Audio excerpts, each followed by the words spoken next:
Give us an example of very hard decision that you had to make that ultimately was beneficial for the people that you lead. What people don't know is a decision that I didn't make that I had almost committed to was... I can't wait to hear this. Yeah, right. Many times CEOs get credited with the decisions they made that people saw, not the ones they made that didn't derail the organization.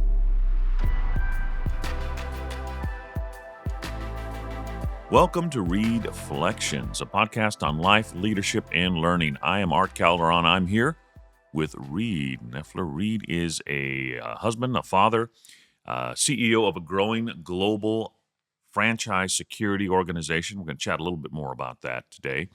Also a published author, book coming out later this year. Lead Exponentially is the title of that book. You'll want to keep an eye out for that. Now, this season, here's season 2, we've been talking quite a bit, Reed, about developing authentic and intentional leaders.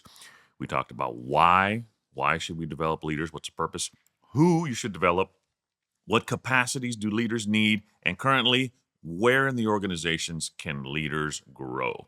And we talked about the different levels, the ladder, if you will, starting with associate. We talked about manager, director, vice president was last week. And finally today, the C-suite level and the importance that has in any organization. Now, let's talk a little bit. Let's hear about your journey here at Signal, your organization, and how you are where you are now. You're in the C-suite level. You're the man. Tell us about that journey. I guess, I think, ultimately when this first started, even when I started this organization, my journey wasn't aspiring to be a CEO, actually. What I recognized is I couldn't work for a leader with a vision that was smaller than mine. And so then as I'm looking around, I'm like, well, I don't find anybody that has a bigger vision, right? Not a whole so lot I guess out there. It's me by default. And I think, that's probably why it worked, because I defaulted into the role instead of aspired for the role.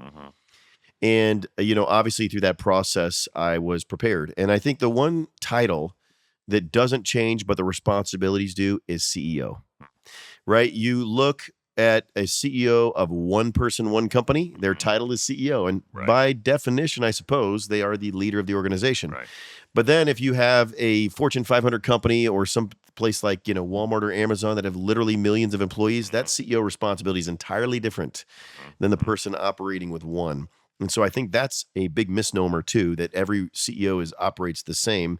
I think scale is the primary difference. And as scale comes, your responsibility changes. And so therein lies my journey, right? I mean, when I started this 17 years ago or more, ultimately it was just a small organization, a couple of maybe less than 20 employees at the time. And we're just really serving the local community.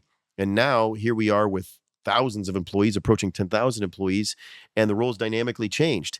At the beginning, I am literally the primary decision maker and management of every tactical decision, as well as every, strategic decision, and certainly every vision related decision. And so, how do you manage that? And I think it's really a balance of time. What I've always done is really look at, okay, I have 40 hours or 50 hours in a week, whatever that is. In many cases, it's 60 or more hours a week. And what is, a balance of those things? If we look at that saying, okay, how much time in this current state do I need to invest in tactical decisions? How much time in the current week do I need to invest in strategic decisions? And how much time do I need to invest in vision decisions? And what happened initially was probably, and maybe a half hour a week was on the vision. Because let's say 4 hours a week on strategy. And then at the time, it was probably 35 hours a week or more of tactical decisions. Yeah, the real hands-on stuff. That's right. It's like, hey, someone needs keys to the car and you got to go over here. And I remember even at the early stages, I'm drafting the patrol regions for that night in a spreadsheet, putting it in the visor right at the very beginning.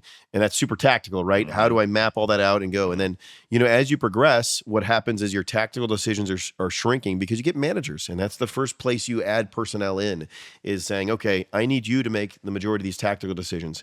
And so then I'm making more managerial decisions. So essentially, as we're following these 5 roles, I was playing an associate role as a CEO, right? Sure. Making tactical. And then I became a greater role of manager, right? Then even though I still have the CEO title, I was filling the role of director. And I think that's something to understand. When you don't have those roles as the CEO, your job is to fill them.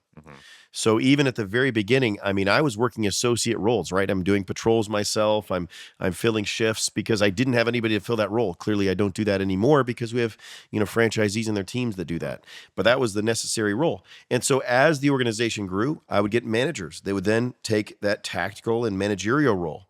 And then it became more director, right? Where I'm developing people and translating vision into strategy and then deploying that strategy, So you right? kind of self-promoted each time. But That's by right. necessity, you filled whatever leadership role was had to be filled. Yeah, and I think a big mistake CEOs make in an organization of 1 or 10 is they thinking, I'm the CEO. I just need to cast vision, Yeah. right? No, you don't have any of those other roles that are there, and you may need to get in a vehicle or be an associate or do the day-to-day work. Then what they don't do is they don't fire themselves from that role effectively, right? They don't recruit people to take that tactical role. And so they're always stuck there. So your organization will stabilize at that level because you're not willing to give something up and train and develop people to take that role. And so that's what I was consistently doing. And now we're at this stage of the organization where I'm like, okay, really, as we look at kind of the previous podcasts in this, as we talked about vision, strategic planning, financial acumen, team development, and then ultimately project management. The easiest thing to give up is that project management over time, right? As your organization gets to 100 people, basically you shouldn't be managing these projects day to day unless it's something that impacts everybody. But really where I'm at now is I need to focus really on that vision and a little bit of strategic planning and then, make sure that the strategic planning and financial acumen and team development is on the executive team. And so that's what really happens when you get to the 500 to 1,000 employees and beyond is you should be casting vision. And then I think the other component of this, and I realize there's a lot of dynamic things that are going on, is the accelerated rate of growth. I think that's another component of that. If you're a CEO of they call it a wartime or a peacetime CEO, and I think this is abundantly true. In peacetime, there is a, status quo and stabilization and making sure that everybody is, doing what they effectively need to be doing. And you're growing as the economy grows, right? And I think a lot of organizations are that way, that if the economy grows by 2%, the organization grows by 2%. If the economy goes down by 2%, the organization goes down by 2%. That's really a peacetime CEO. Whereas a wartime CEO is a broad swing outside of that. And so a wartime CEO is someone that is conquering more land, growing by well above that. And that's really where we're at, right? We're growing consistently by 20+%. And so we're really always in a wartime CEO mode where we're looking at what new ground to cover, what new resources are necessary, and, really thinking ahead. The other side of wartime is where you're dramatically declining by 20 or 30% below the economy. And that requires a different level of CEO involvement as well. And so it's really understanding those dynamics and one, where's your organization currently? And what does it demand of you? I think this is the only job that you don't do what you want. You do what the organization needs, right? And by a high margin, it's not even close, right? The CEOs that fail are the ones that do what they want to do. So what are some examples of some things that you would want to do, but you realize you can't or you shouldn't because you have to do what the organization wants you to do or needs you to do? Yeah. And so I think I have lost sight of what I want to do anymore because I'm so focused on what the organization needs me to do. Right. And so I think it goes back to the purpose statement in our previous podcast series, right? Because do not take a CEO job for the wrong reasons. And so what is the wrong reason? Money and title, right? Autonomy. You don't have any of that. It's a big misnomer. Right? Yeah, you're the owner. You're the owner. You can do whatever you want. No, that's not the case at all. You are always serving your people, right? And so you are here on behalf of them. And so I'm doing what serves them best. And then ultimately, if you have shareholders, you're serving them too. And so you have zero autonomy. It's a big misnomer, right? Maybe it feels like autonomy because you don't have somebody micromanaging you necessarily, but you have much more responsibility. And I think an easy way to understand that is look at a head coach of any sport, especially in a college sporting environment or even a professional sporting environment. They're effectively the CEO. Their shareholders are the people that hired them, right? That ultimately can fire them. And the fans are watching their performance every game, every hour, every day. And then the players are basically following their leadership and doing their very best to execute on that, but also have their own inhibitions at the time. So if a season's bad, they'll fire that CEO immediately. And so, wait a minute, you're the head coach. You can do whatever you want. No. That's the biggest misnomer. You have no autonomy. And so ultimately in that case is you recognize that you are there serving people and you have to take the role back to the original point because you care about people. and making difference in people's lives. The only reason to take a CEO job is so that you can change lives. Don't do it for the title. Don't do it for the money. Don't do it for the acclaim. Do it to change lives, your own life, and make it better. Your own life is secondary to changing other people's lives, right? And there was one of my favorite really sales leaders was Zig Ziglar, and he would say, you will get what you're looking for by essentially helping others get what they're looking for, right? And so that was, kind of his life purpose in many ways. And so I think that's the role of a CEO. You're a byproduct of the performance of the organization and your team. And so if you help them be successful, the organization and the team, as a byproduct will be successful. So what about what is in the mindset of someone who's a successful CEO where they can not fall into that temptation and realize, I'm the boss, I do what I want, whatever benefits me? What is that mindset where they can say, no, I need to do what the organization needs to benefit all these people who are dependent on me? Yeah, and I think unfortunately a lot of our learning is based on failure. So when we deploy an idea and say this would be great for me, and then we realize, all right, the team wasn't behind this, the success wasn't there, and ultimately, if we consistently do that, we're not going to be in that role anyway. And you're going to see early on, I can tell someone that's going to struggle in that role, and it's really around pride, right? I mean, they just are so inclined to get attention and pride that they're going to struggle in that role because you're essentially competing for the same thing. You are going to lose the followers over time because that's off-putting, right? I mean, who do we want to be around that is constantly telling you how great they are, right? You're like, okay, show me. No, you're not going to. And you're not, there was a story I read one time, and it's so true. This one woman was sitting, and I believe it was with a prime minister that was running to be an electorate in the UK. And she sat with the one prime minister, and she left there at the first one, and she said, wow, I don't know that I've ever met anyone so smart, and he's super smart. And then she met with a second one. She's like, I've never met anyone that made me feel more smart.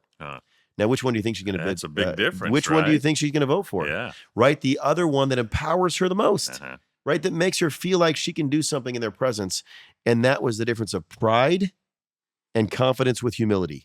That was the difference. Is just how they made that person feel, and which one are they going to have greater loyalty to?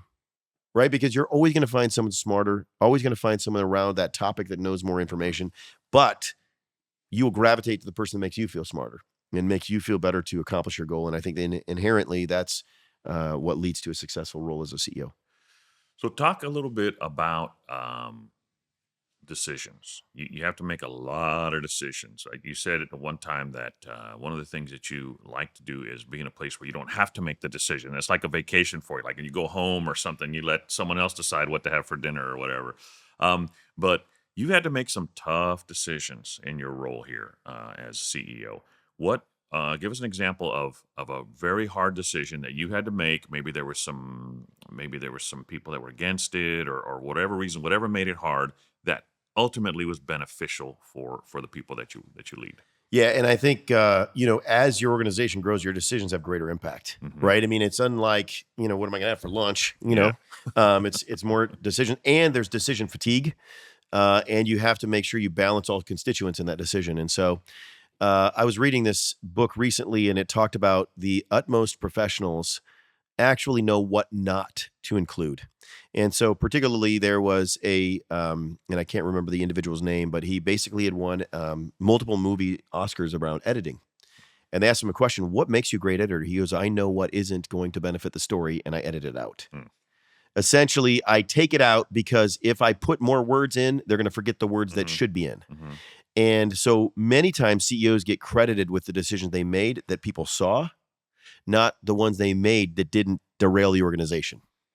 So I think there's two that I'll use as examples, just because I think there'll be one that many people probably will never experience or may not experience, and then another that they had a similar circumstance with that decision. And so what people don't know is a decision that I didn't make that I had almost committed to was... I can't wait to hear this. Yeah, right. Was about 7 or 8 years ago, and maybe it would have been maybe 9 years ago, we were in a tight financial position, right? And so I needed to bring in shareholders, And that was really the only outcome. I had to exit, unfortunately, as one of my shareholders had been deceased or was dying at the time, and I needed to replace his capital and bring another group in. And so there was another organization I sought out that the board approved to bring in, and they would have been a 51% owner of the organization. And you would have had the 49%. I would have had the 49%, Oh. and it would have never changed, right? And so we signed off on the deal. We were going down that path. They could not countersign. And as I did further investigation, they were a 50-50 ownership group that had 2 disputing shareholders that had been partners for 25 years at the time. And the board had resolved that until they got that resolved, they can't sign on any new business. And so in that moment, here I am under pressure because I have a shareholder that's passing away. I have financial duress. I have an organization to lead. And I had to make the decision to walk away from that deal. And, there was a lot of pressure when you have cashed in your 401k, you've sold your car, and you're at the place where no one's going to give you capital. But I knew no matter what, that was the wrong decision. I couldn't accept their money. And so merely 60 days later, they said, hey, now we've resolved that, or we're at a stage of resolution. So we'll sign the agreement. I said, I'm not going, I'm going to back away from that. Oh, wow. And I backed away from it. They're like, why? We got to figure it out. I said, if that's how you handle partnership disputes, there's going to be a time and a place where I'm going to have a partnership dispute. And if you have to go to this level of severity, I do not want to be the guy at 49%. Yeah. And so as a result of that, I called a handful of other organizations, found a different partner to replace the equity that was brought in, restructured it in a different way. And that ultimately led to me buying back 100% of the organization. Otherwise, I'd be at 49%. Still. And this would be a whole different organization as a result of that. And so that was the decision I made that under tremendous and I mean, I'm telling you, every other person was telling me to take that deal, because it benefited them. But it was not the right decision for the organization. And I had the fortitude at the time to make that super difficult decision that all of the rest of us would have been living in that environment as a result. And the strain and stress in the organization 10 years later would have been so much more compounded that you don't even realize. And so, because that decision was made at that time, the organization enjoys the differences of how it's managed presently. And so that was one decision. The second decision that I made that was difficult, and I think a lot of people made a different decision, was actually around COVID. At the time, everyone's like, work remotely, so we'll die at home all by ourselves, lonely, whatever the case might be. And I knew at the time that this was not the right decision, right?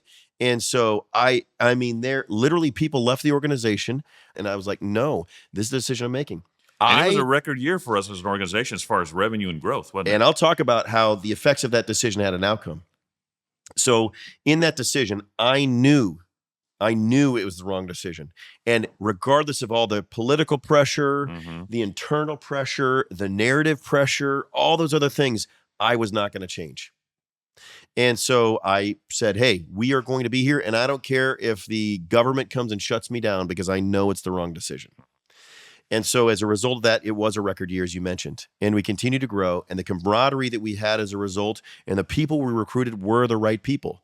It was that fundamental singular decision that I believe accelerated the trajectory where we're at now, that we didn't go cordon off in some area and we didn't lose connectivity as an organization. We continued to move forward on our initiatives. And more importantly, we brought more of the right people that believed and aligned.